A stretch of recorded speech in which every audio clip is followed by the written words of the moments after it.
that we have all four of our Andy Warhol style um, images with all different colors each time, we are going to now put it together. So we're going to go back into Photoshop and we're going to create a new file. And we're first of all going to just name it. I'm going to call it Tutorial 6. Okay, and then we're going to have our width at 8 inches. Now always remember to check this box right here because it's going to be important to the size. If you make it pixels, it's going to be really tiny. All right, so we want the width to be 8 inches, height 8 inches, and then we're going to go to resolution 300. Now, your background contents needs to be white, so that's where we're going to go for that. Once you have all that set up, you're going to create. Now, it's going to be really important that you have your rulers on for this particular part of the exercise. And so Control R to turn on your rulers, and you can see I've got 0 to 8 inches here and 0 to 8 inches here. Now, if it's not reading inches for you, I want you to remember you can go to Edit, and I'm sorry. Well, it should be Edit. Let's see. I'm in the Mac world right now, and sometimes they have it in a few different places. Where are my preferences?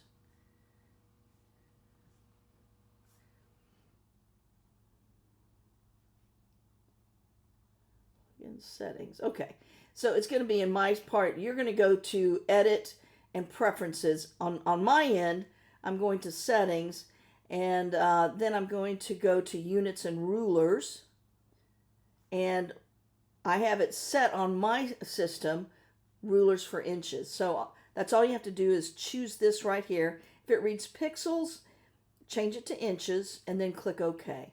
So you're good there. Now, the next part is where we're going to actually go to the brush menu, and that is a few tools down, and we're just going to choose the regular brush tool. Now, here we go with something a little different. I'm going to close up these brushes. So you'll see several folders here in your brushes. If you don't see your legacy brushes here, all you have to do is go to the gear up here and click Legacy Brushes, and they will appear here. Now, once your legacy brushes appear, you're going to drop that menu down and you're going to look for square brushes. Okay? So here are my square brushes, and I'm going to go to the highest one, so 24 pixels, but I'm also going to go up here and change it to 64. Okay? And once you have that done, you just hit Enter, and you're good to go. The next place we need to look is right down here. We need to make sure that the foreground is black. Now up here we want to make sure that the opacity is at 100%. So black foreground. Now if you don't have black there because you were working on another project, that's fine. All you have to do is hit this little icon above it, and it'll set it to the default, which is black foreground. Now here's where we have the fun with the rulers. We're going to divide this square we just made into quarters, okay? And we're going to line it up with 4 inches, okay? This is going to be our vertical line. Now look how my line or my mouse is a little bit off the paper. We do that on purpose because we want to go all the way to the edges. I'm going to move this out of the way so you can see too. So I'm going to line it up at 4 inches. Now it's going to be important that you hold the shift key because that'll help you draw a straight line all the way down. So I just drew a straight line all the way down, and that is what I want. Now I'm going to go to my horizontal line it up right here. You can see it lining up. It's half off the paper, and that's okay. Hold your shift key. Now if it does something weird like that, don't freak out. Just Control Z and try again. Now we have 4 completely different squares. Now, the next step is we're going to actually put different colors in each one. Now, I kind of like, you want to compliment, if you have something, we're going to be placing those 4 individual pieces that we made in these squares. Now, that being said, we don't want to put yellow on top of yellow, okay? Now, this is what I like to do, and I'm going to choose, first of all, you want to go to your paint bucket, which you should be familiar with by now. And I'm going to open up my swatches again.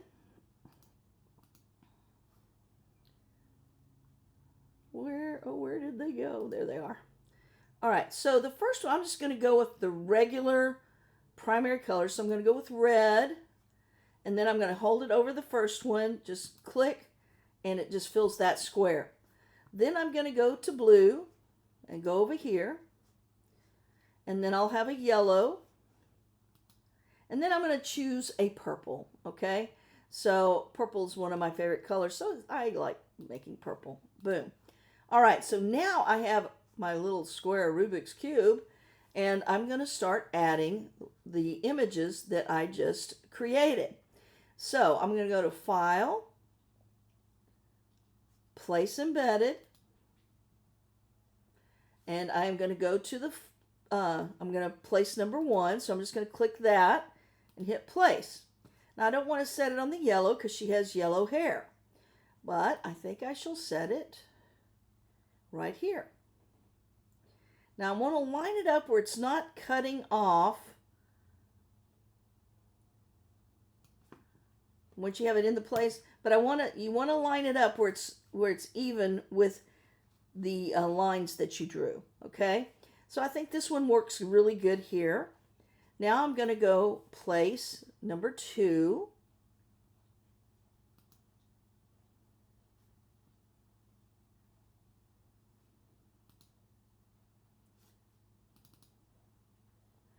Now I'm not going to lay it on the blue because that's blue. Yellow might work, but I think purple might be the best bet for this one.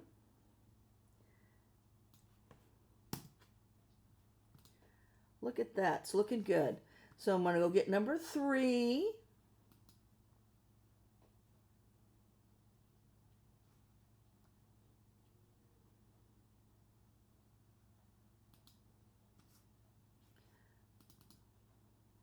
Okay.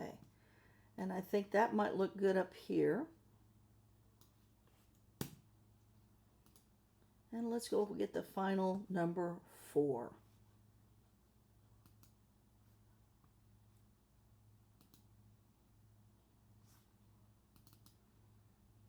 All right, so now I've got to make a decision here. So I'm going to have to move this one over here, and then I'm going to grab this one instead and put it over here because the other one has yellow. And we're just going to line it up.